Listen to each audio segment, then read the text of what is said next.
Hi అండి, అందరికీ నమస్కారం. పింఛన్లకు సంబంధించి ఈ నెల కూడా అంటే జనవరి ఫస్ట్‌కి సంబంధించి మనం ఇంతకుముందు వీడియోస్‌లో చెప్పుకున్నట్లు ఒకరోజు ముందుగానే ఇచ్చేస్తున్నారు. అయితే ఈసారి కూడా మొత్తం 63,12,00,000 మందికి పింఛన్దారులకి.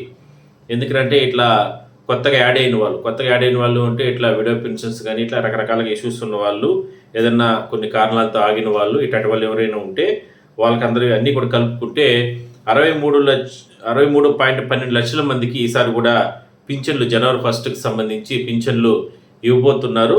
అయితే ఇందులో మొత్తం కూడా ఈసారి బడ్జెట్‌కి సంబంధించి 2,743.99 అంటే దాదాపుగా 2,744 కోట్ల రూపాయల పింఛన్లకు సంబంధించి రిలీజ్ చేయబోతున్నారు.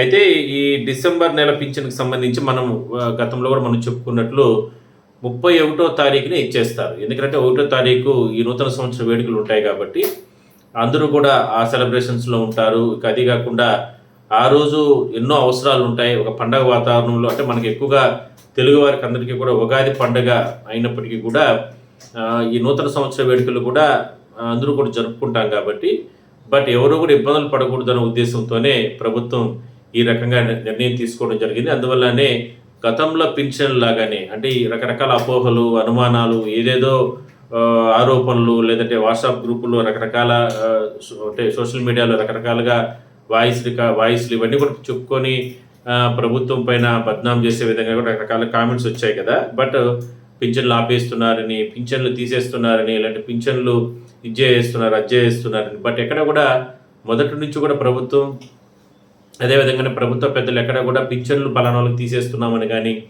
పలానా వాళ్ళకి ఇదంటున్నామని కానీ ఎక్కడా లేదు. బట్ ఎక్కడరా అంటే అనర్హులైన వారు అందరూ కూడా ఈసారి అంటే గతంలో పింఛన్లు తీసుకుంటున్నారు. అది కరెక్ట్ కాదు. వాటిని మనం తీసివేయాల్సిన అవసరం ఉందంటూ కూడా అలాంటి వాటిపైనే ప్రధానంగా దృష్టి పెట్టాలనేది ప్రధానంగా గతంలో చెప్పుకున్నారు కాబట్టి వాటిపైనే రీవెరిఫికేషన్స్ అవన్నీ కూడా జరుగుతున్నాయి. కాబట్టి వాటన్నిటి మీదనే ఇప్పుడు ప్రస్తుతానికి వెరిఫికేషన్ జరుగుతుంది. సో ఈసారి కూడా అది నిరంతర ప్రక్రియ కాబట్టి దానిపైన ఎక్కడ కూడా ఇబ్బంది అయితే ఉండదు. బట్ ఈసారి మాత్రం పింఛన్లకు సంబంధించి ఈసారి కూడా జనవరి నెలకు సంబంధించి ఒకరోజు ముందుగానే ఇస్తారు. కాబట్టి అందరూ కూడా ఎవరు కూడా అంటే దీనికి సంబంధించి ముందుగానే మీ ప్రాంతాలకు సంబంధించి ఎవరైతే దీనికి సంబంధించి పూర్తి స్థాయిలో కూడా మీరు అందుబాటులో ఉండి పింఛన్లు మాత్రం తీసుకోండి. ఎందుకంటే ఆ రోజు దాటిపోతే మళ్ళీ 1వ తారీఖు 2వ తారీఖు ఇస్తారు. కాబట్టి ఒకరోజు అంటే దాదాపు 3 రోజులు మీరు వేచి ఉండాల్సిన అవసరం అయితే ఉంటుంది. అలాంటి పరిస్థితి లేకుండా 1వ తారీఖునే మీరు పింఛన్లకు సంబంధించి 31వ తారీఖునే తీసేసుకోండి. ఇతర ప్రాంతాలు ఎక్కడైనా సరే అక్కడెక్కడ ఉన్నా కూడా మీరు వెంటనే మీ ప్రాంతాలకు వెళ్ళి ఆ పింఛన్లను తీసుకొని మళ్ళీ కూడా మీరు రిటర్న్ వచ్చేయచ్చు. సో ఒకవేళ ఏదైనా కొన్ని అనివార్య కారణాలతో హాస్పిటల్స్ ఇష్యూస్ లేదంటే ఇబ్బందులు ఉంటే ఎక్కడైనా ఉంటే కన్నా బట్ 2వ తారీఖు పోయి మీరు గ్రామ వార్డు సచివాలయాల వద్ద మీరు పింఛన్లు అనేది తీసుకోవచ్చు. మరోవైపు ఏంటంటే ఈ పెన్షన్లకు సంబంధించి కూడా కొత్త పెన్షన్లకు సంబంధించి మనం ఇంతకుముందు వీడియోస్లో కూడా మనం చెప్పుకున్నాం. అయినా కూడా కొంతమంది రకరకాలుగా వాళ్ళు ఇబ్బందులు, వాళ్ళ ఆవేదన, వాళ్ళ బాధలు కామెంట్స్ పెడుతూ ఉన్నారు.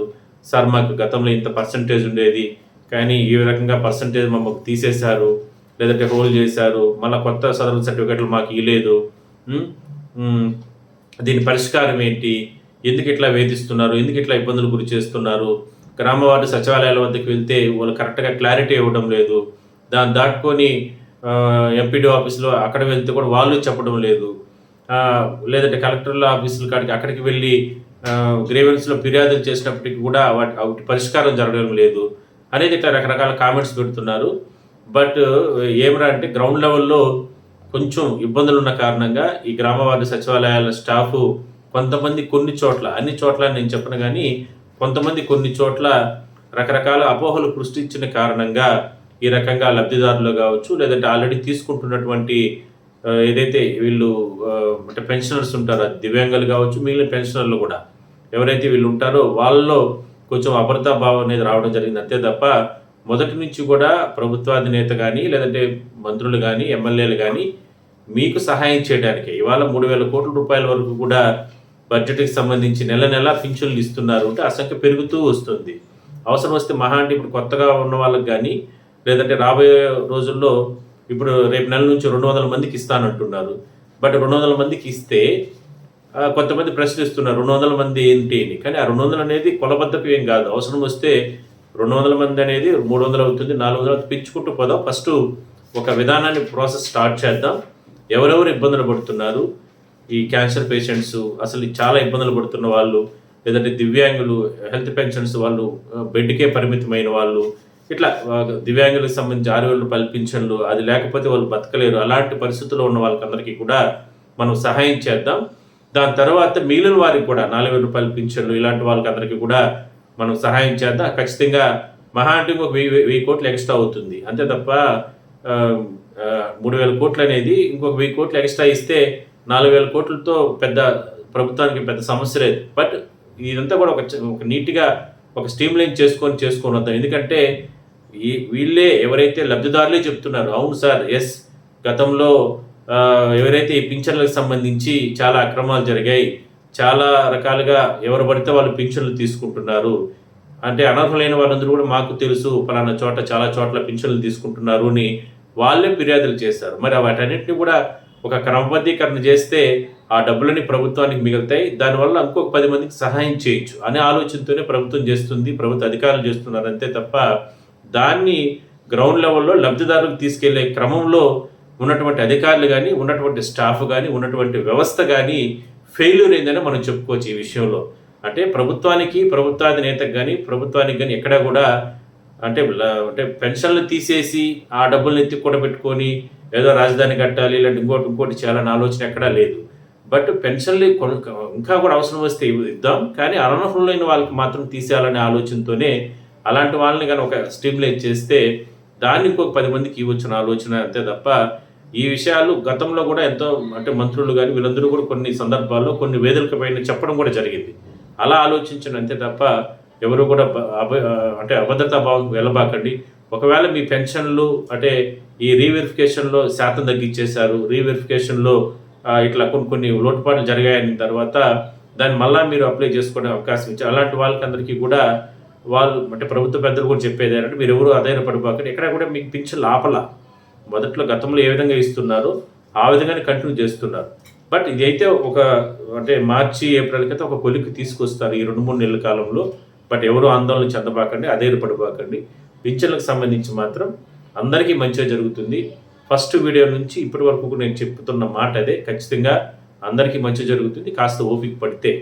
బట్ కొత్త వారికి ఒక మంచి శుభవార్త కాబట్టి వాళ్ళు కూడా నెల ఒక 200 మందికి జిల్లాల వారీగా దాన్ని పెంచుకుంటూ పోతారు. ప్రస్తుతానికైతే మీరు మీ పరిధిలో అంటే ఆ 200 మందిలో మనకి ఎప్పుడు వస్తుందో, మనకి వస్తుందో, మనకు వస్తుందో రాదో అనేటటువంటి భయం మీకు వద్దు. మీ బాధ్యతగా మీరు నిర్వర్తించి సర్టిఫికెట్స్ అన్నింటినీ కూడా ఆధార్ కార్డు కానీ లేదా మీకు సంబంధించిన వెరిఫికేషన్ ఆ సర్టిఫికెట్స్ అన్నింటినీ కూడా రేపు నెల నుంచి కొత్తగా అప్లికేషన్స్ ఇస్తారు, మీరు అప్లై చేయండి.